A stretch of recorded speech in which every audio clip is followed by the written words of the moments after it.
Oui, voilà. Et donc voilà, à toi la parole, Mathieu. Eh bien, merci beaucoup, Olivier. Désolé encore du petit contretemps. Déjà, je vais commencer par remercier les collègues de l'ADME section suisse de m'avoir proposé d'intervenir dans le cadre du cycle de conférences de cette année. Olivier l'a rappelé en introduction, donc ça porte sur l'innovation en évaluation. Alors ici, voilà, c'est pas une innovation en termes vraiment d'intervention. Je vais vous parler, moi, plutôt du fait que, en soi, s'intéresser aux émotions des étudiants dans les situations de feedback, représente quelque part déjà une forme d'innovation. Et comme les feedbacks sont indissociables d'une forme, même pas forcément très élaborée, mais d'une forme d'évaluation quand même, eh bien effectivement, il y a des chances que le propos puisse faire mouche par rapport à la thématique du cycle de conférence.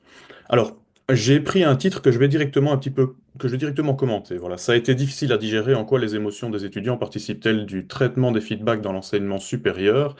Eh bien, j'ai choisi ce titre-là parce que ça a été difficile à digérer, comme vous vous en doutez certainement. Ce sont les propos d'une étudiante que j'ai eu l'occasion de rencontrer dans le cadre de mes travaux de doctorat. Une étudiante qui m'expliquait, après avoir échoué et reçu l'information selon laquelle elle avait échoué à un examen d'entrée pour une filière d'études en particulier, bah, m'expliquait qu'effectivement, c'est une information qui avait pu la blesser quelque part.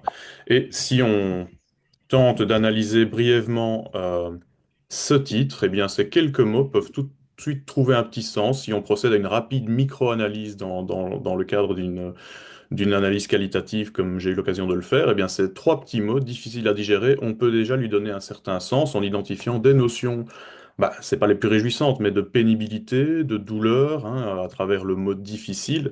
Le A nous amène vers une forme d'injonction au dépassement de cet état, hein, comme s'il était euh, nécessaire, souhaitable, désirable de ne pas rester, végéter dans cet état désagréable, puisque personne, a priori, ne souhaite rester dans une situation émotionnellement désagréable, pénible.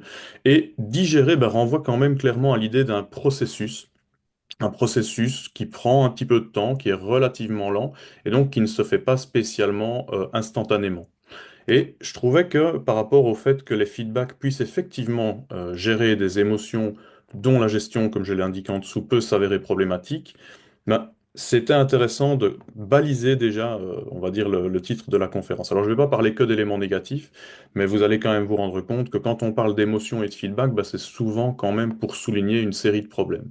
Néanmoins, il apparaît évident que il n'y a pas que des émotions négatives, et quand il y a des émotions négatives, un des côtés innovants du fait de s'intéresser justement aux émotions des étudiants, c'est de se rendre compte qu'en fait, il est possible d'en faire quelque chose, il est possible d'agir dessus, il est possible d'en apprendre. Je ne vais pas dévoiler tout ce que je vais vous proposer, mais voilà, sachez que pour planter le décor, c'est bon de le savoir. Alors, comme je le disais en commentant ce titre, donc j'ai eu l'occasion de rédiger et de soutenir donc en janvier dernier, donc ça fait pas encore un an, une thèse de doctorat en sciences de l'éducation qui portait explicitement sur l'intégration des émotions des étudiants dans les situations de feedback, hein. Vous avez le titre qui apparaît ici, de la cognition aux émotions, étude compréhensive du traitement des feedbacks par les étudiants de l'enseignement supérieur, qui a été dirigé donc conjointement par Pascal Detro et Dominique Verporten ici à l'Université de Liège. Alors je précise que de la cognition aux émotions, pourquoi ce début de titre? Eh bien parce que généralement, on peut considérer que les feedbacks, ils ont largement été reconnus, et c'est encore le cas, et c'est pas du tout une mauvaise chose, comme une information qui devait être à un moment donné reçue, analysée, utilisée de façon à pouvoir réguler ces stratégies d'apprentissage. C'est ça, en gros, la clé du feedback, mais ce n'est que plus rarement qu'on s'est rendu compte qu'il y avait autre chose, hein, et cette autre chose, sans mystère, ce sont notamment les émotions, la sphère affective, et on se rend même compte qu'en fait, la recherche en psychologie clinique a montré déjà depuis longtemps que les deux fonctionnent de pair. J'aurai aussi l'occasion d'y revenir. Je précise également dans ce titre qu'il y a étude compréhensive, puisque dans ma thèse de doctorat, à tort ou à raison, il n'y a en fait pas d'intervention. C'est une étude enfin, ce sont même plusieurs études qui se sont intéressées à ce qui se passait. Donc, dans ma thèse de doctorat, moi, j'ai plutôt tenté de comprendre comment un phénomène était à l'œuvre, hein, celui de la manifestation émotionnelle et de sa gestion par les étudiants, et de voir quelles variables, déterminants, euh, euh, conséquences pouvaient être associées à ce phénomène-là. Donc c'est essentiellement de ça que je vais vous parler aujourd'hui, hein. Le cœur de mon intervention, il repose effectivement sur cette thèse de doctorat, dans laquelle il y a donc plusieurs études, et je vais voir un petit peu au gré du temps lesquelles je peux privilégier avec vous. Alors en fait, pourquoi avoir travaillé là-dessus déjà? Parce que il s'est fait que au moment où moi j'ai commencé cette thèse, plus ou moins en 2018-19, au gré de lectures dans la littérature scientifique, eh bien, je me suis rendu compte que à la fois le concept de feedback et le concept d'émotion, et plus spécifiquement son intégration dans le champ des apprentissages et puis dans le champ des feedbacks, bah, étaient en train d'évoluer en fait. Donc on ne parle pas forcément du feedback à cette époque-là, à ce moment-là, comme on le faisait il y a encore quelques années, et les émotions prennent une place de plus en plus, je ne vais pas dire importante, mais disons que il y a un intérêt grandissant, voilà, pour l'intégration de cette composante-là, qui elle-même découle d'un intérêt grandissant pour le rôle de l'apprenant dans ces situations-là. Et donc c'est un petit peu de ça, c'est cela que je vais essayer de baliser dans les prochaines minutes avant d'arriver concrètement sur ce que j'ai pu réaliser dans le cadre de ma thèse. Donc j'aime bien commencer en général quand je parle de feedback avec ceci, une citation relativement courte, relativement simple, mais qui pose directement le problème, en fait, ou une forme de problème. C'est-à-dire que selon ces auteurs-là, Askew et Lodge, hein, qui déjà nous partageaient cela en 2000, le feedback est une notion complexe, bien que, je pourrais ajouter bien que, souvent ancrée dans un discours dominant, simpliste et plein de bon sens. C'est-à-dire qu'en gros, on peut aussi paraphraser avec cette citation-là, celle de William, qui en 2016 disait que le fait de donner un feedback à un étudiant, un feedback utile à un étudiant, était en réalité beaucoup plus compliqué qu'il ne pouvait y paraître au premier abord, ou bien ça renvoie à la même réalité. Ça renvoie à la réalité selon laquelle on a tous et toutes une conception de ce que c'est un feedback. Voilà, c'est finalement ce qu'on nous dit ou ce qu'on nous rend comme information quand on a été évalué. En gros, c'est ça, et il y a plein de contextes dans lesquels on peut expérimenter ça. Il n'y a pas qu'à l'école, hein, effectivement. Mais donc des commentaires, un score, une performance mesurée dans le sport, par exemple par un chronomètre, une place, un classement. Quel que soit ce qu'on nous rend comme information, c'est ce qui suit en fait ce qu'on a réalisé. En réalité, si on s'en limite à ça, on peut un peu tout mettre derrière une notion comme ça, donc il est important de pouvoir la nuancer un petit peu mieux. Dans la littérature, en réalité, les feedbacks, ça fait plusieurs décennies qu'on s'y intéresse, au moins depuis les années 50, 60. Il y a des chercheurs plus ou moins connus, mais notamment Benjamin Bloom qui a travaillé sur cette notion-là. Donc on s'y attaque depuis longtemps dans la littérature scientifique. Et donc il y a au jour d'aujourd'hui une importante variété de définitions. Alors il y a des très simples, hein, Mason et Bruning, c'est très simple, c'est l'information qu'on donne suite à l'établissement d'une performance. Donc c'est un peu ce que j'ai expliqué avec la citation précédente. Et on a des définitions pardon, qui sont nettement plus complexes ou élaborées. Moi, pour poser un petit peu le cadre, je vous propose une définition composite, voilà, avec des auteurs qui sont relativement connus dans le champ, mais qui se complètent assez bien. Et donc, un feedback, on va considérer pendant longtemps, et ça colle à la plupart des travaux que vous pourrez trouver dans la littérature, que c'est une information communiquée par un agent, qui n'est pas forcément un enseignant d'ailleurs, ça peut être un référent quelconque, l'apprenant lui-même. Donc une information communiquée par un agent à un apprenant, mais pas n'importe laquelle, relative à l'état actuel de ses apprentissages et de ses performances, en vue de quoi? Eh bien, afin de modifier sa pensée ou son comportement dans le but d'améliorer l'apprentissage. Donc ce n'est pas simplement pour informer, il y a une intention derrière. D'accord? Donc l'idée, c'est qu'il puisse y avoir une forme de cercle vertueux auquel les feedbacks dits externes vont contribuer. Là, je suis en train de parler en réalité d'apprentissage autorégulé.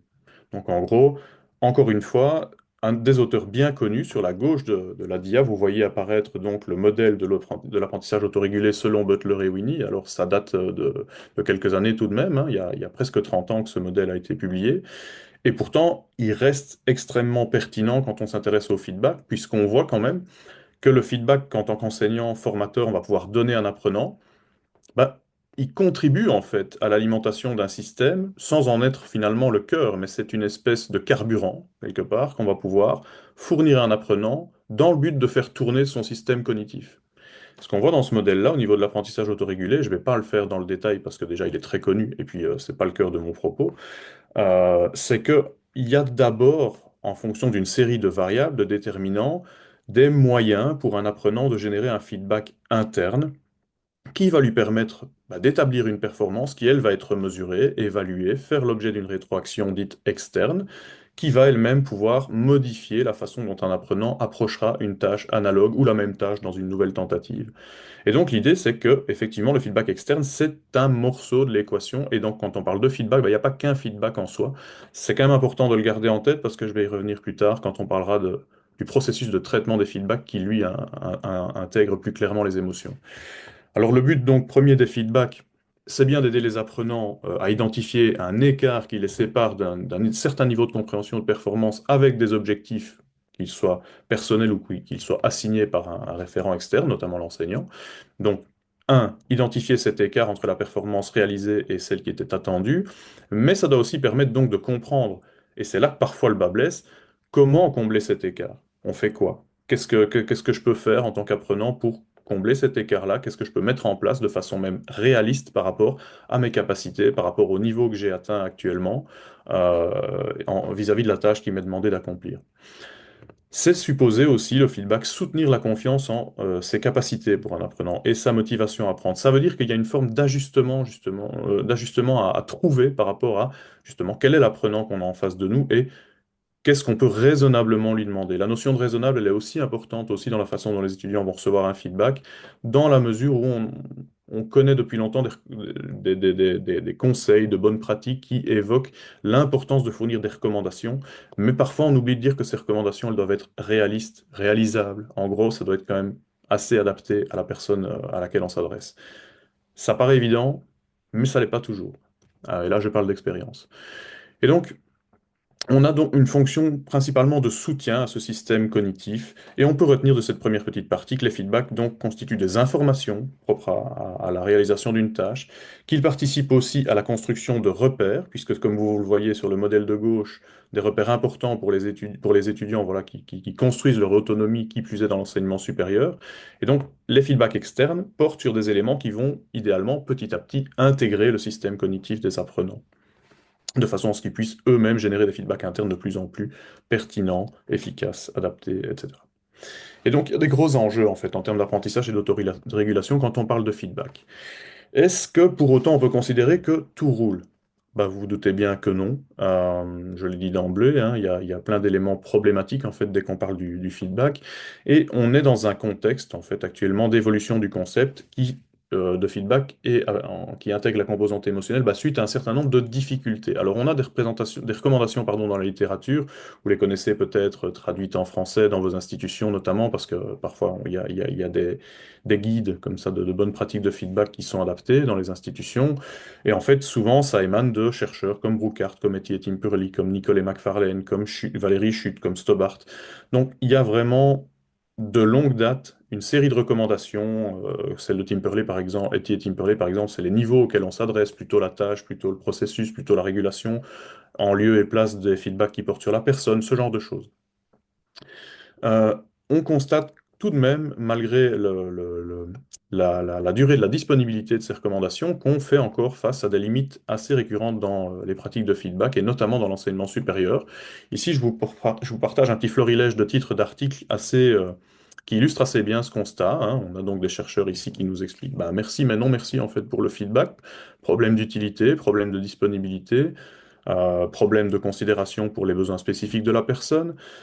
Ça aurait pu être utile, mais je vais pas l'utiliser. Donc ici un article qui dresse qui identifie pardon, une série de barrières, une série d'obstacles à l'utilisation, la réception et même la recherche de feedback chez des étudiants universitaires, parce qu'en fait on se rend compte que les feedbacks sont pas en phase avec les attentes des apprenants. Alors est-ce que les attentes des apprenants sont légitimes, fondées, pertinentes, c'est une autre question, mais cet écart, ce décalage, on peut parler de désalignement, constitue un frein important par rapport à l'usage des feedbacks.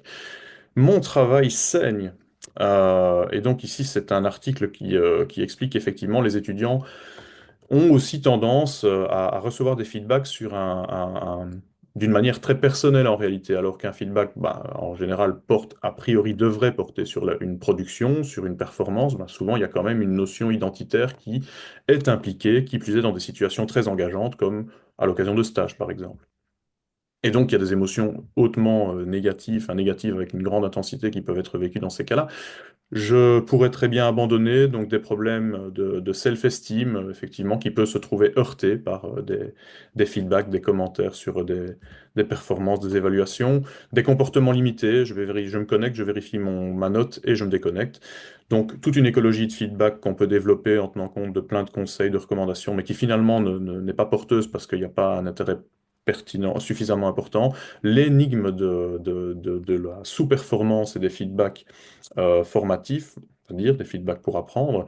Donc, malgré les feedbacks qui respectent toute une série de recommandations, bah, il y a quand même peu d'effets en réalité dans nos nombreux cas sur les apprentissages. Parfois, il y a des effets négatifs, délétères. Ça, on le sait depuis notamment la fameuse étude de Kluger et de Nisi en 96. Est-ce qu'on peut réellement atteindre leurs attentes, rencontrer leurs attentes? Et donc là, il y a des chercheurs qui nous expliquent la difficulté, effectivement, de pouvoir coller, tant les attentes des étudiants peuvent être diverses entre eux, mais aussi au sein de différents cours par rapport à la façon dont ils sont évalués, par rapport à ce qu'ils ont à développer comme apprentissage. Et un article intéressant, donc la mythologie du feedback, en fait, qui n'est pas nouveau, celui-là, qui a quelques années quand même, mais voilà, qui met en évidence, encore une fois, une série de problèmes soulevés par les feedbacks tels qu'ils sont mis en place, mis en œuvre dans nos institutions.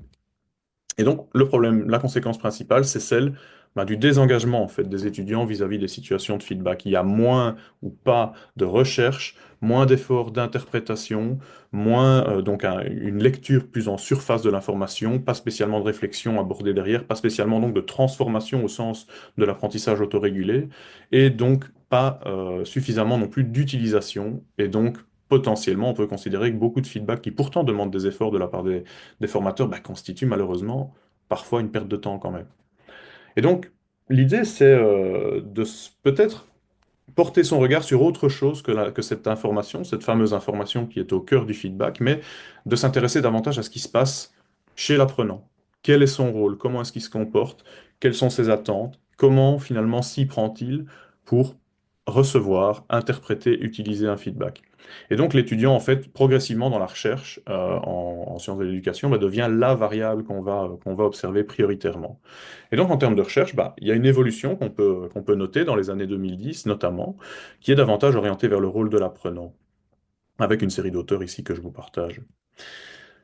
Et donc, ça amène d'aucuns à envisager clairement un angle assez différent qui a été considéré comme un changement de paradigme, notamment par David Kerles, qui travaille à Hong Kong et qui a été le premier à utiliser ce terme-là, puisqu'avec son collègue David Boud, qui lui est en Australie, ils ont repris, on va dire, le concept de feedback, au sens où Royce Sadler, encore un Australien, l'avait déjà envisagé plus tôt, et pour eux, il y a une petite nuance dans la façon dont on peut conceptualiser le feedback, et en fait, ils le reprennent en tant que processus. Donc la première définition, enfin la définition que vous avez en haut de la slide à droite, nous dit ceci, donc un feedback maintenant, selon ces auteurs-là, c'est un processus par lequel les étudiants font sens des informations qu'ils reçoivent d'une variété de sources et les utilisent pour améliorer leur travail ou leur stratégie d'apprentissage. Et donc, il y a plusieurs choses là-dedans.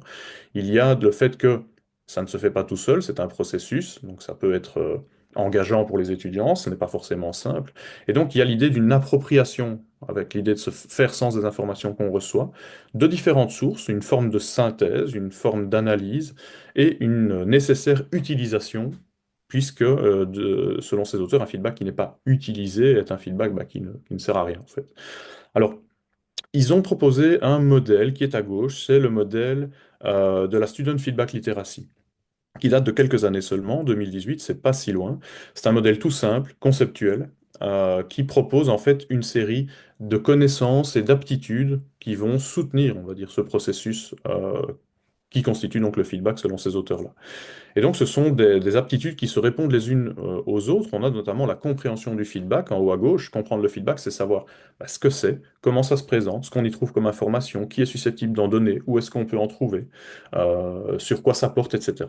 Donc, c'est une compréhension mécanique quelque part, logique de qu'est-ce que c'est que cet élément-là qu'on me propose et duquel je suis supposé me servir pour m'améliorer.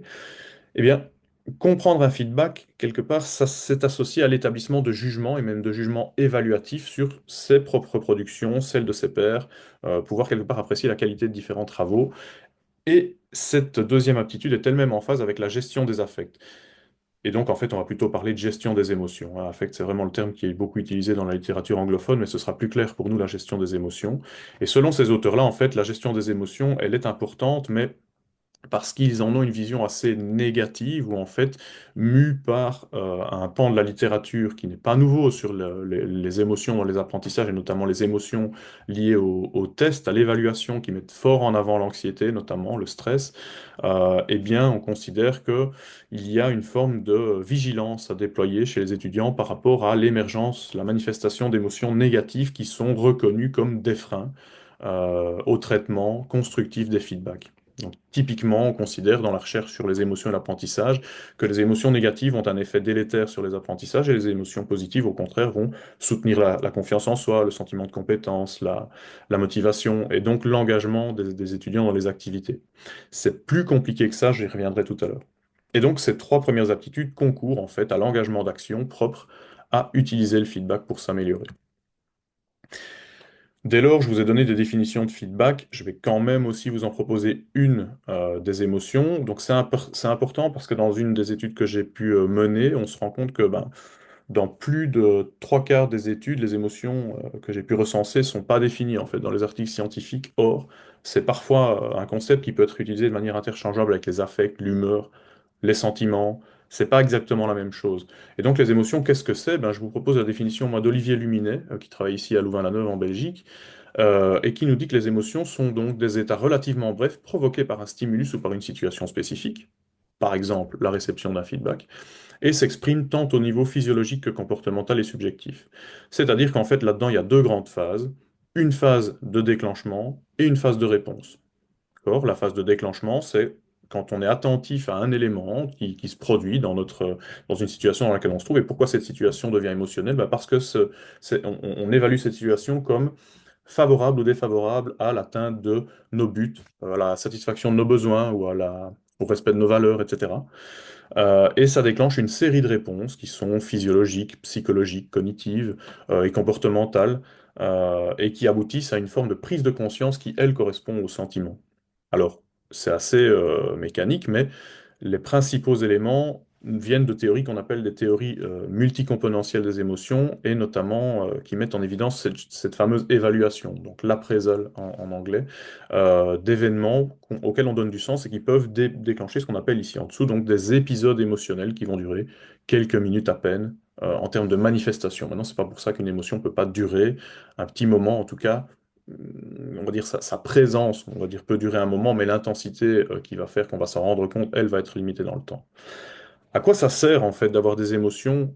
Ben, en fait, selon Reinhard Pekrun, qui est un chercheur incontournable quand on parle d'émotion et apprentissage, ben, elles servent essentiellement à préparer, à soutenir les réactions, donc des étudiants, hein, des apprenants, à des événements importants, en fournissant l'énergie motivationnelle, physiologique, en jouant sur l'attention, puisqu'on va se focaliser sur l'élément au cœur du processus émotionnel, de l'épisode émotionnel qu'on vit, va avoir un impact sur les pensées et va pouvoir activer des buts, des intentions d'action. On parle aussi euh, de tendance à l'action quand on parle des émotions au sens de la psychologie clinique. Donc, les émotions peuvent profondément affecter les pensées, la motivation et les comportements de l'apprenant. Il se fait que parfois on réagit pas bien à des éléments qu'on peut vivre comme pénibles, difficiles, ça nous fait pas plaisir et on peut avoir des réflexes d'évitement, par exemple, ou bien le fait d'en vouloir à la personne qui est à l'origine de cette situation, comme un enseignant qui nous donne un feedback négatif. Et à ce moment-là, on peut mobiliser ce qu'on appelle des compétences émotionnelles. Alors les compétences émotionnelles, c'est le fait d'être capable d'identifier, de comprendre, d'exprimer, de réguler et d'utiliser ses émotions ou celles des autres. Là-dedans, dans cette gamme de compétences émotionnelles, je vais revenir plus tard sur la notion de régulation émotionnelle qui est en fait centrale dans la façon dont les auteurs comme Carles Ebaut, par exemple, parlaient de gestion des affects ou gestion des émotions. Eh bien, on va voir que la régulation émotionnelle, elle est particulièrement importante à cet égard-là. Au niveau des émotions, comment ça se passe? Je vais vous épargner le détail de ce modèle complexe qui est celui de Reinhard Pekrun. À gauche, c'est le modèle de la Control Value Theory, qui, dans le champ de l'apprentissage, nous explique qu'en fait, dans les environnements d'apprentissage, il y a toute une série de variables qui vont être donc évaluées, conformément aux théories de l'appraisal des émotions, qui vont être évaluées selon des critères dont les deux principaux sont la perception de contrôle et la valeur qu'on attribue à un événement, qui peut être donc, comme vous le voyez à gauche, un feedback. Et donc, on va en tant qu'apprenant, évaluer le contrôle qu'on peut exercer sur le feedback qu'on reçoit, sur sa mobilisation dans la régulation des apprentissages, le contrôle donc sur aussi les implications de ce feedback-là, et ça va être mis en perspective avec justement bah, l'importance, l'enjeu quelque part qui est associé à ce feedback, et donc qui va être mis en perspective avec la valeur qu'on attribue à ce feedback-là. Cette évaluation va avoir des conséquences donc, en termes d'émotions qui peuvent varier selon la situation dans laquelle on se trouve. Alors, typiquement, un feedback, bah, c'est généralement des émotions d'accomplissement associées à des résultats qu'on est susceptible d'expérimenter. Et ces émotions vont avoir même une incidence sur bah, des performances qu'on va établir dans un futur proche ou plus lointain. Et elles n'ont pas un effet direct sur cette performance, puisqu'il y a notamment la mobilisation par les émotions de certaines ressources cognitives, notamment les émotions vont capter l'attention, elles vont impacter la motivation en bien ou en mal, hein. On peut passer d'une motivation plutôt intrinsèque à une motivation plutôt extrinsèque, par exemple, hein. Faire quelque chose parce qu'on est obligé, parce que c'est une marotte de l'enseignant, mais que nous, on n'y trouve pas plus de sens que ça. Et ça peut aussi influencer le choix des stratégies d'apprentissage qu'on va mettre en œuvre, et donc en conséquence, bah, la façon dont on va réguler avec plus ou moins d'efficacité son apprentissage.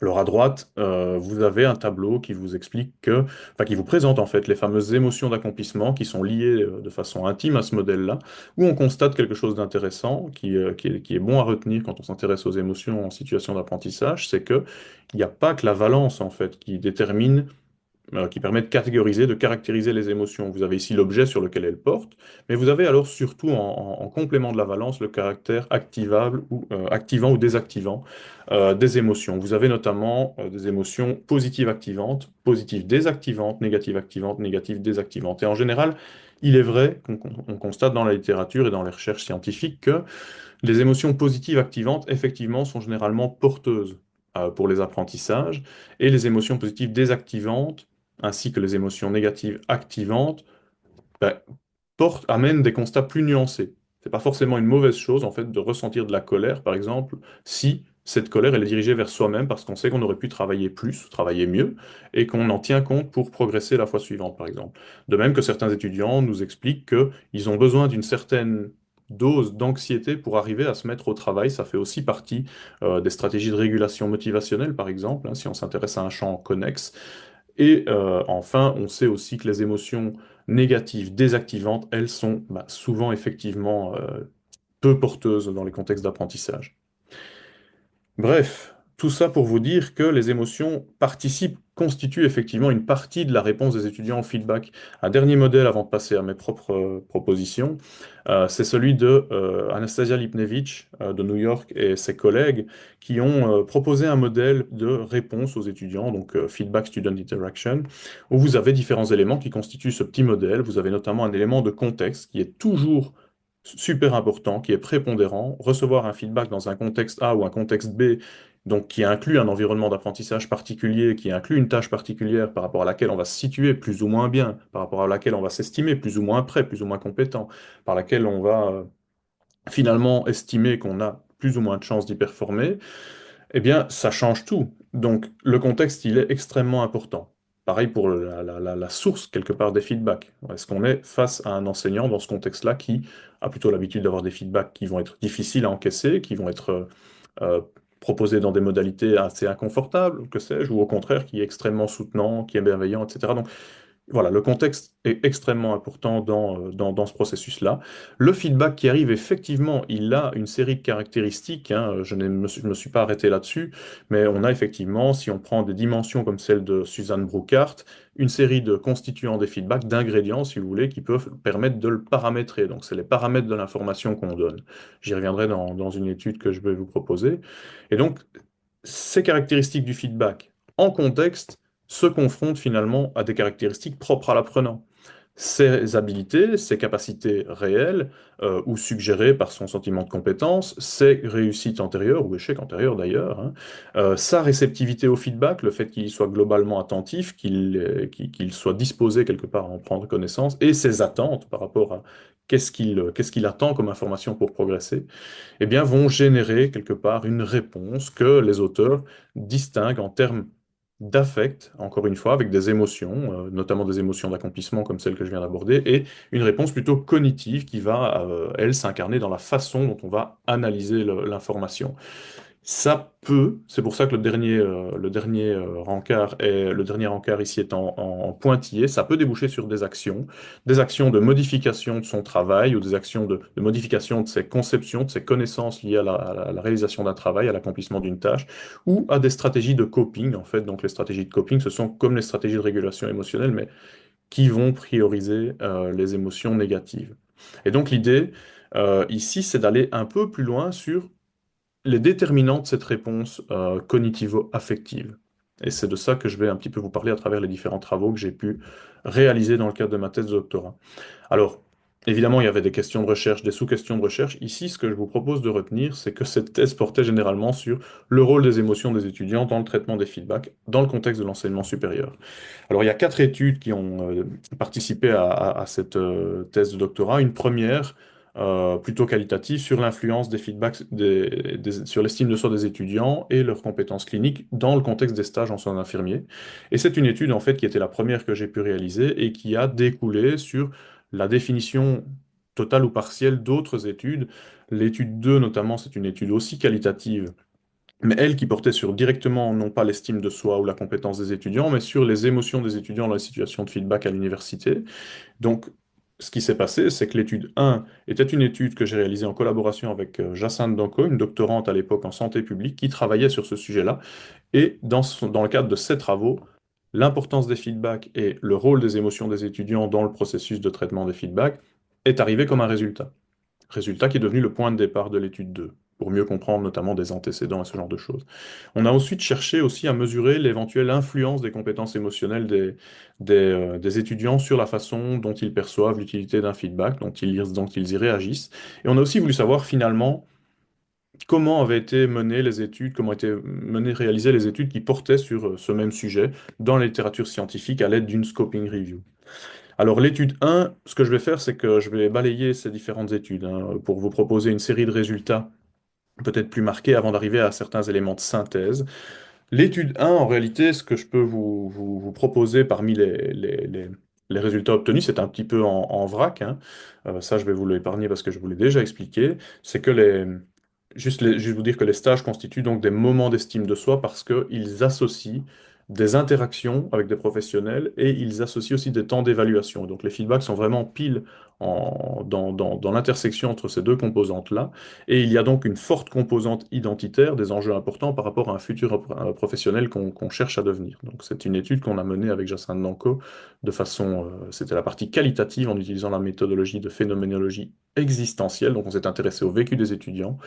On a travaillé sur 59 entretiens que nous avons transcrits, analysés, d'abord dans une phase descriptive, puis interprétative, où en fait on a identifié des patterns, des processus finalement de manière d'agir, d'interagir avec le feedback dans un environnement particulier, au gré de la convocation de différents déterminants. Donc voilà pour des éléments de méthode. C'est pas fait pour être lu dans le détail hein, dans le cadre de cette présentation, mais vous avez à gauche la phase descriptive avec un tableau qu'on a pu concevoir avec un découpage en feedback que les étudiants avaient bien vécu, moins bien vécu, et puis là-dedans essayer de comprendre finalement ce qu'on pouvait mettre dans les facteurs qui précédaient la réception du feedback. Donc vous avez des éléments pré-feedback, vous avez des éléments qu'on retrouve, hein, les ingrédients, là, les fameux paramètres du feedback de Suzanne Brookhart en pair feedback, c'est-à-dire comment ce feedback a été donné et sur quoi il portait. Et vous avez des conséquences, donc en termes, dans la temporalité post-feedback, qui portent notamment sur le sentiment de compétence, la motivation, les comportements favorables à l'apprentissage ou défavorables à l'apprentissage plutôt, des comportements d'analyse, etc. Et vous avez alors des associations entre ces différents constituants qui vont venir former des thèmes que vous voyez à gauche, comme interprétation du feedback, effet du feedback sur l'estime de soi, etc. Donc en gros, c'est de ça que les résultats traitent ici. J'ai déjà insisté sur l'importance du contexte. En fait, le contexte est extrêmement important puisque, notamment dans le cadre d'un stage en soins infirmiers, quand vous êtes amené à effectuer un soin, ben, vous le faites sur un vrai patient qui peut être coopératif ou non. C'est un soin que vous maîtrisez plus ou moins bien, que vous avez fait à de nombreuses reprises ou pas, donc vous vous sentez plus ou moins capable d'y arriver. Il y a une ou plusieurs personnes dans la pièce, déjà l'évaluateur, mais il n'y a pas forcément que lui, il y a peut-être l'entourage qui est là, peut-être d'autres infirmiers, peut-être d'autres étudiants. Donc c'est potentiellement compliqué à gérer dans certains contextes et donc ça peut être perçu comme plus ou moins favorable. On a observé des effets des feedbacks sur l'estime de soi. Globalement, les feedbacks peuvent renforcer, diminuer ou préserver l'estime de soi en fonction de la façon dont un étudiant est d'accord ou n'est pas d'accord avec un feedback fourni. Un feedback positif sur la personne, parce que là, il y a une composante identitaire forte, mais notamment sur la tâche, va avoir tendance à renforcer l'estime de soi des étudiants, c'est pas très surprenant, mais ça peut être aussi le cas d'un feedback négatif qui va être accompagné de recommandations réalistes. J'insiste sur le réaliste. Là, ce que l'étudiant entend, c'est qu'on lui donne des clés parce qu'on l'estime capable de progresser. Et donc, en soi, pour l'estime de soi, on s'est rendu compte que c'était relativement intéressant. Au contraire, ben, l'estime de soi, elle est assez malmenée, elle peut être diminuée, par exemple, quand on a un feedback négatif sur la personne, ou, quand on a des recommandations qui ne sont pas réalistes, justement, ou quand il n'y en a pas, évidemment, le pire le cas de figure étant le feedback définitif, fataliste, irrévocable sur la personne qui, par exemple, n'est pas faite pour ça. Il peut être aussi préservé si l'étudiant n'est pas d'accord avec un feedback négatif, notamment en disqualifiant la source, en estimant que c'est disproportionné, etc. On a aussi donc un effet de l'estime de soi sur le traitement des feedbacks, puisque un profil, par exemple, d'estime de soi relativement haut va être favorable à l'acceptation des feedbacks dans le cas de feedback positif, va être un facteur de protection de feedback négatif. Donc il y a voilà, une plus-value quelque part, mais bon, c'est évidemment pas le cas de tout le monde, à pouvoir recevoir un feedback avec une estime de soi plutôt haute. Et au contraire, on a des effets plutôt limitants d'une estime de soi qui sera faible ou défensive, où là, bien entendu, les feedbacks négatifs sont difficiles à recevoir. Ils peuvent être tout de même intéressants à recevoir et donc, comme je l'ai dit, moins dommageables si ils sont donnés avec bienveillance, avec des recommandations réalistes, etc. Et s'ils permettent à l'étudiant de s'exprimer, de partager son point de vue. Mais effectivement, s'ils sont négatifs et qu'ils portent sur la personne, il va y avoir une forme effectivement d'acceptation ou de désengagement qui peut effectivement avoir des conséquences assez désastreuses. Ce qu'on a voulu montrer aussi là-dedans, c'est qu'il y avait à la fois un mécanisme d'analyse cognitive, qu'est-ce qu'on me donne comme information, et dans le même temps, puisque émotions et cognition sont intriquées, c'est-à-dire qu'elles fonctionnent l'une avec l'autre, souvenez-vous que les émotions fonctionnent sur base d'une évaluation cognitive d'une situation ou d'un événement, eh bien on s'est rendu compte que il y avait ces deux types de processus qui étaient donc enchevêtrés et qui dans le cadre des feedbacks, était suffisamment, surtout réactif, on va dire, à certaines variables par rapport à d'autres, bien entendu la valence, mais aussi la focale. Dans la focale, l'idée, c'est de voir jusqu'où va le feedback, est-ce qu'il porte sur la qualité de la tâche, ou est-ce qu'il explique, est-ce qu'il justifie finalement la qualité qu'on associe à cette tâche à travers le processus qui a été mis en œuvre par l'étudiant. Donc, est-ce qu'on lui explique ce qui fait qu'on l'évalue de telle manière, et est-ce qu'on lui donne effectivement des pistes de régulation de ces fameuses recommandations. La spécificité, le côté plutôt précis ou global, effectivement, ils y sont sensibles. La comparaison, est-ce qu'on compare, entre guillemets, la performance à des critères objectifs, objectivables, et qui donc sont tangibles et qui permettent à l'étudiant de comprendre que c'est pas simplement une lubie de l'évaluateur de l'évaluer de la manière dont il le fait. Les étudiants sont également assez sensibles à la fonction. Ils apprécient que ce soit plutôt descriptif et pas tellement dans le jugement, notamment par rapport à leur propre personne. Et la question du ton, elle est extrêmement importante par rapport à la dimension émotionnelle, puisque le ton, en fait, c'est ce que l'enseignant ou l'évaluateur dit sans le dire. C'est la manière dont il s'adresse à l'étudiant, la manière dont il peut manifester du respect, reconnaître ses efforts, l'amener à s'exprimer éventuellement, si on est dans un feedback oral, or en stage, c'est souvent le cas. Ou au contraire, est-ce que c'est un ton cassant, définitif, allez, qui est irrespectueux, qui manifeste une forme d'agacement, d'irritation, enfin voilà, ce genre de choses, effectivement, n'est pas de nature à construire une relation de confiance qui permet à l'étudiant de se dire, OK, je ne maîtrise pas tout, mais l'enseignant, l'évaluateur est de mon côté, il me soutient. Je le vois dans les conseils qu'il me prodigue, parce que je sens que je peux y arriver, et je l'entends dans la façon dont il me le dit, et dans la place qu'il me donne dans notre partenariat, entre guillemets. Alors les feedbacks, on s'est rendu compte qu'ils étaient généralement délétères pour l'apprentissage, bah, s'ils étaient négatifs, globaux, et qui ne présentaient pas de perspective de progrès. On a là des comportements de résistance, plutôt défensifs. Résistance, c'est je rejette le feedback et je continue à faire ce que je fais parce que j'estime que c'est pas pertinent. Ou défensif, c'est de l'inhibition, une perte d'initiative, des stratégies d'évitement, pourra ne plus avoir à accomplir certaines tâches ou ne plus croiser, entre guillemets, la personne, ou la croiser le moins possible, la personne qui nous évalue. Et au contraire, ils sont généralement porteurs pour l'apprentissage s'ils sont positifs, notamment quand ils sont critériés. Encore une fois, les choses sont plus facilement mobilisables quand elles sont objectivées, ou alors négatives, mais donc critériées, bienveillants, s'il y a des pistes d'amélioration, etc. En termes d'émotions, les étudiants effectivement ressentent une variété d'émotions relativement importante et ces émotions vont varier selon la focale et la valence des feedbacks. Et donc, qu'ils soient positifs sur la personne, positifs et plus spécifiques, positifs plus généraux, qu'ils soient négatifs sur la tâche ou négatifs sur la personne, avec, sans grande surprise, le fait que les feedbacks négatifs sur la personne sont le cas de figure le plus délicat par rapport aux émotions qui vont apparaître. Parce que notamment, ils vont avoir une intensité qui va peut-être être délétère à l'apprentissage pour les étudiants, parce que ça va capter toutes leurs ressources attentionnelles, et pour peu qu'ils attribuent finalement ce feedback à des sources externes sur lesquelles ils vont pas pouvoir agir, ça risque quelque part de les écarter de la possibilité de progresser, en tout cas dans un premier temps. Dans un premier temps, parce que les étudiants peuvent appliquer des stratégies de régulation émotionnelle. J'en ai parlé tout à l'heure. Et donc l'idée, c'est qu'on peut agir sur ces émotions. Les stratégies de régulation émotionnelle, c'est agir sur la nature, sur l'intensité des émotions, en les augmentant, les diminuant selon le cas de figure. Et donc, l'idée, c'est qu'on a constaté que les feedbacks négatifs, notamment au niveau de la personne, mais aussi au niveau de la tâche, ben, dans de nombreux cas, ben, nécessitaient des stratégies de régulation émotionnelle. Euh, et on a aussi constaté, et ça c'est intéressant, toujours en nous ramenant au modèle de Butler et Winnie, que les étudiants qui étaient préparés à recevoir un feedback négatif, qui s'y attendaient, parce qu'ils ont produit un feedback interne qui allait déjà dans ce sens-là, eh bien, les étudiants, forcément, ont vécu ces émotions-là d'une manière moins inattendue, entre guillemets, et donc étaient déjà préparés quelque part à la situation, et donc ont ressenti ces émotions négatives comme la honte, la colère, la frustration, la déception, avec des intensités moins importantes, qui fait que ces stratégies de régulation émotionnelle ont été mises en œuvre avec moins d'urgence quelque part. Et ces stratégies de régulation émotionnelle, eh bien, nous, dans cette étude, on en a identifié trois sortes, hein. Le fait d'accepter de vivre ses émotions, s'isoler pour pleurer, par exemple, hein, s'isoler pour pouvoir expérimenter ses émotions, mais aussi s'en ouvrir à des tiers. S'en ouvrir aussi à des professionnels, c'est la deuxième, donc vraiment aller chercher quelque part le point de vue d'autres personnes, de façon peut-être à avoir un regard différent sur la performance qu'on a établie et le feedback qu'on a reçu. Et la troisième, elle est plutôt cognitive, celle-là, les deux autres étaient plutôt comportementales. La troisième, c'est vraiment de réévaluer, dans certains cas, alors ça se fait pas immédiatement, en tout cas pas toujours, mais de réévaluer le feedback, sa pertinence, mais à la lumière, par exemple, de son statut d'étudiant, en disant, oui, mais quand même, là, on m'a mis face à une tâche que j'étais pas vraiment capable d'accomplir. Donc, c'était déjà délicat pour moi d'arriver à être bon dans ce contexte-là, par exemple. Ou bien, la personne, en fait, elle est venue m'évaluer, mais elle vient à un instant T, alors que le stage, il dure 3 mois. Ce genre de choses, mais qui permet quelque part de prendre une forme de distance, de façon à réduire, en tout cas, l'intensité d'émotions négatives et éventuellement de pouvoir les dépasser.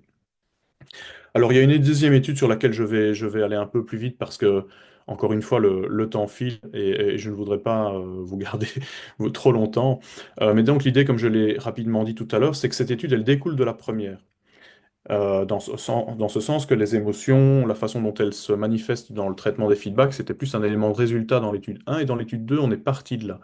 Et là, on travaille un peu différemment avec une approche en théorisation ancrée, où on a constamment finalement mené des entretiens avec des étudiants. Il y en a eu 13 sur une longue période, une relativement longue période, qui nous ont permis d'aller assez loin en profondeur, on va dire, dans la compréhension des vécus associés à ce genre de situation, dans une méthode qui vise donc à passer par des phases itératives, par la problématisation, qu'est-ce qu'on cherche à comprendre, la collecte de données, c'est-à-dire les entretiens, leur analyse directement, un entretien, des analyses directement, et puis la rédaction de résultats partiels, qui en fait viennent, eux, servir de nouveaux éléments pour reproblématiser, affiner quelque part la problématique et un petit peu de fil en aiguille, comme ça on explore différents aspects du phénomène qu'on cherche à comprendre.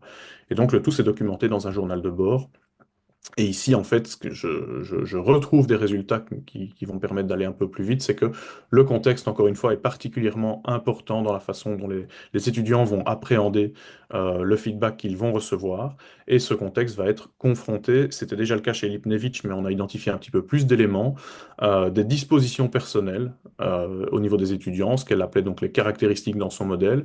Et on a, nous, constaté que toutes ne jouaient pas de la même manière dans toutes les situations de feedback avec des constituants qui étaient plutôt stables et constants, des éléments qui relèvent plutôt des traits en fait transversaux à toute une série de situations de feedback, comme le tempérament par exemple, hein, et des éléments plutôt instables ou plus contexte dépendants, comme la perception de compétences ou les buts par rapport à une tâche particulière, la valeur qu'on y attribue, etc.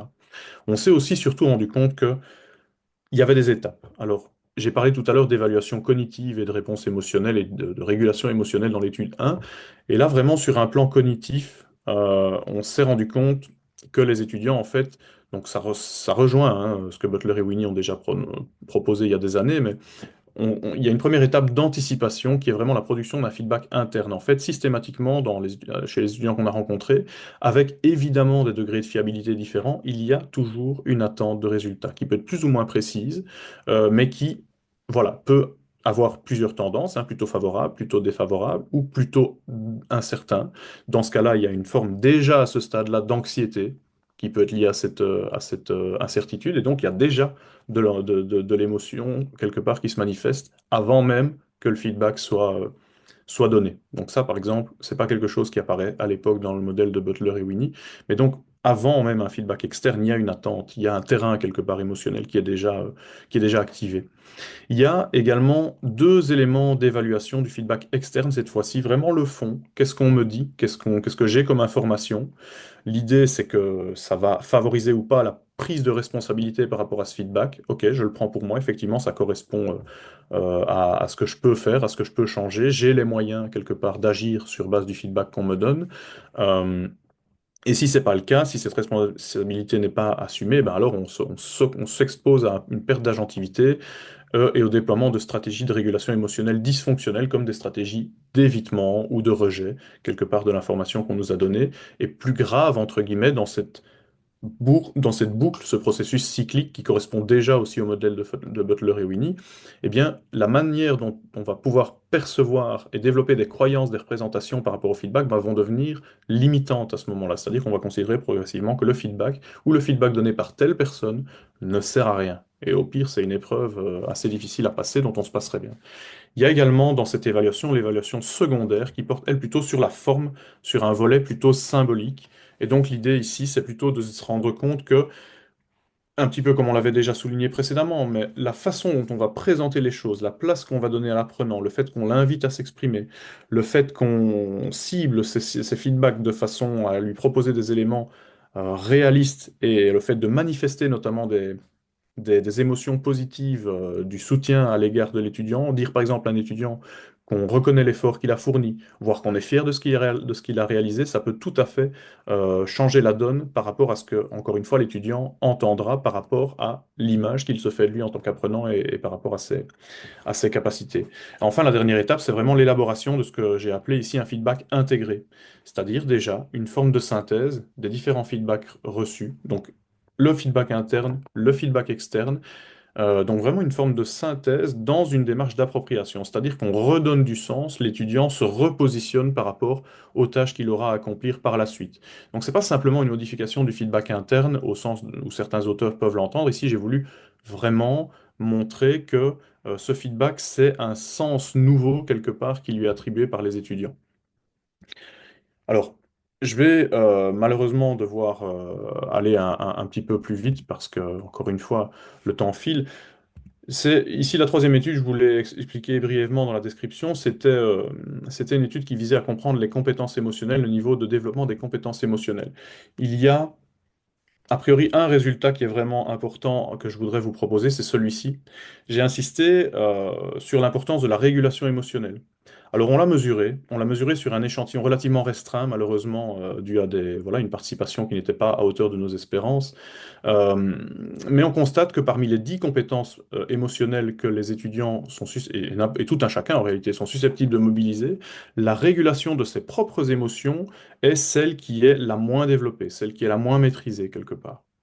D'accord? Donc, c'est assez interpellant dans la mesure où on se rend compte que cette stratégie de régulation émotionnelle, elle peut s'avérer tout à fait nécessaire dans des situations où, quelque part, exprimer sa déception, sa colère, alors même qu'un enseignant nous donne un feedback, n'est pas admis, donc il faut pouvoir la contenir, en faire quelque chose, ou au contraire, il faut peut-être pouvoir aussi questionner les émotions qu'on ressent de façon, dans une logique métacognitive, à pouvoir en tirer des leçons et à pouvoir s'ajuster. Or, voilà, comme je l'ai déjà dit, c'est la moins bien développée avec un écart type quand même relativement important. Et donc, c'est interpellant, c'est questionnant et ça soulève la question de savoir s'il ne faudrait pas entraîner de la manière dont le proposent notamment les concepteurs de la Student Feedback Literacy, entraîner cette compétence pour soutenir l'utilité, quelque part, l'usage que les étudiants peuvent faire des feedbacks qu'ils reçoivent, dans la façon dont ils les analysent, leur donnent sens, etc. Nos étudiants, en fait, avaient aussi un niveau de compétence tout à fait en phase avec ce que des chercheurs comme Brasseur et ses collègues, ou Nellis et ses collègues ont pu identifier dans une population d'adultes dans différents secteurs, y compris les études universitaires, avec une moyenne de 3,4 sur 5. Et donc on peut considérer que nos étudiants, bah, ils étaient, et ils sont toujours a priori, normalement équipés, outillés pour pouvoir, on va dire, gérer leurs émotions, donc mobiliser les compétences émotionnelles. Or, voilà, encore une fois, la régulation n'est pas, de leurs propres émotions n'est pas le point fort dans ce cas-ci. La dernière étude, j'avais prévenu Olivier, je vais en faire l'économie pour directement passer à la synthèse de mes résultats. C'est donc la scoping review qui montre grosso modo que avant les années 2000, il y a peu d'éléments qui portaient sur le feedback, que c'est généralement en réponse au feedback que les émotions étaient étudiées et très peu en termes d'antécédents par rapport à la réception de feedback ultérieur, très peu par rapport à la régulation émotionnelle. Sur les 62 études empiriques avec des tâches authentiques que j'ai pu identifier, à peine 13 mentionnent de façon plus ou moins claire, la moitié d'entre elles à peu près l'évoquent uniquement dans les perspectives de recherche, évoque l'importance de la régulation émotionnelle alors que l'autre partie s'y était intéressée d'un peu plus près. Et donc on a à peu près 6 études sur les 62 qui concrètement se sont intéressées à cette régulation émotionnelle. Voilà, si vous retenez ça, c'est déjà bon de le savoir parce que ça veut dire qu'il y a un besoin de recherche dans ce domaine-là. Je vais clôturer avec ceci en fait, parce que je pense qu'il est temps. Euh, J'aurai peut-être l'occasion d'utiliser d'autres slides pour les éventuelles questions que vous aurez. En fait, chacun, ou la plupart des articles, en tout cas les deux premières études que j'ai pu développer, ont proposé chaque fois des modélisations, parce que je pense que c'est important d'essayer de rendre un petit peu plus visible une forme de mécanique dans le processus que j'ai cherché à éclairer. Et donc ici, c'est un modèle qui n'est pas publié, hein, c'est un modèle qui figurait en fait dans la synthèse, dans la discussion de ma thèse et qui voilà, n'est pas si compliqué à saisir. Vous voyez, je ne l'ai pas mis en évidence, mais il faut se dire qu'il y a effectivement un contexte dans lequel ces différents éléments vont se manifester. Un contexte en termes de temporalité, en termes de lieu. Voilà, finalement, il y a un instant T où l'étudiant se présente tel qu'il est, dans un environnement d'apprentissage, lui aussi avec ses propres caractéristiques. Comme je l'ai dit, à travers les différentes études que j'ai pu mener, tout ne découle pas d'une seule étude. Il y a donc différentes dispositions personnelles, j'ai appelé ça comme ça, avec différents niveaux de stabilité ou de variabilité. Alors, là, pour des raisons graphiques, toutes les dispositions personnelles sont représentées sur uniquement deux lignes. Ça ne veut pas dire pour autant que ce qui est dans la ligne supérieure est stable, immuable et ne bouge pas. Il faut comprendre ça comme un continuum avec des éléments qui sont peut-être moins contexte dépendant que ceux qui se situent en dessous. C'est uniquement comme ça qu'il faut le comprendre. Mais bon, vous voyez que ce qui m'intéresse ici de commenter, c'est surtout le fait qu'il y a effectivement une grande variabilité déjà de déterminants qui vont être à un moment donné mis en confrontation quelque part, en interaction avec un environnement d'apprentissage.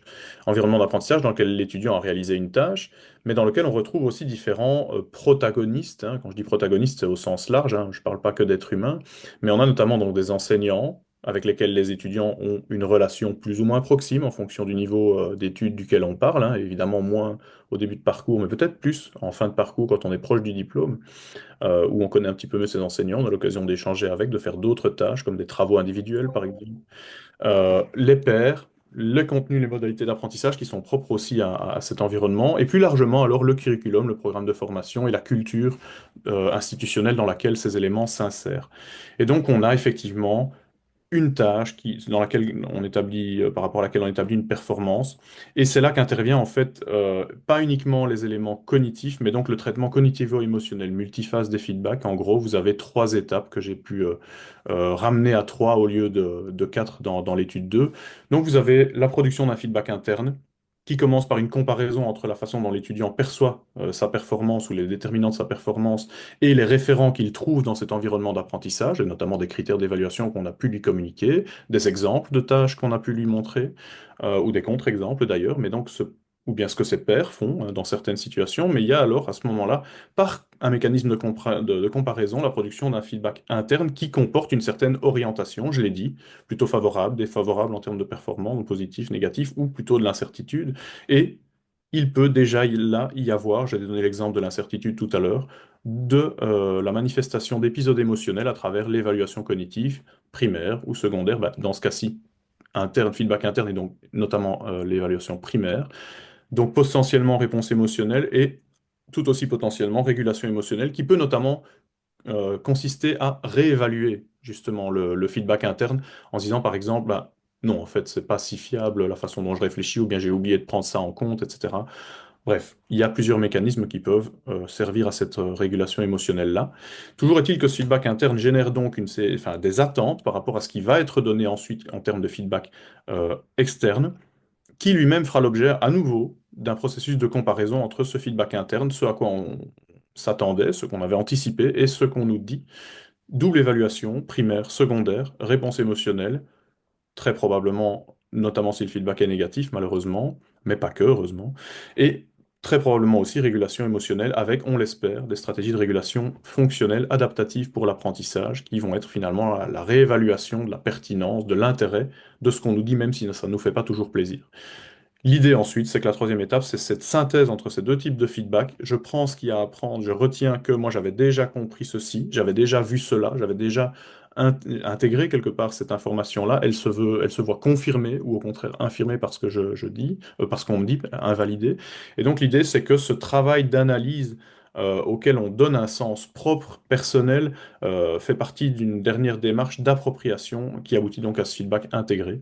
Et c'est quelque part ce feedback intégré qui va venir, par rapport à ce que nous on voit en tant qu'enseignant, en tant que formateur, qui est le feedback externe, va venir manifester une attitude qui, sur un continuum, va osciller donc entre le rejet et l'adhésion, et qui elle-même, cette attitude va pouvoir influencer le comportement, qui va être notamment le maintien bah, des objectifs, des stratégies d'apprentissage, ou au contraire leur ajustement par rapport à ce qui est dit dans le feedback et ce que l'étudiant en a retenu, et qui va pouvoir investir dans une tâche ultérieure. Voilà, je vous propose de m'arrêter là, puisque ça fait déjà un petit moment que je parle et je vais couper le partage d'écran pour à nouveau vous voir et puis répondre avec plaisir à vos questions si vous en avez. Merci, bravo, bravo pour cette belle présentation. Je vais arrêter l'enregistrement.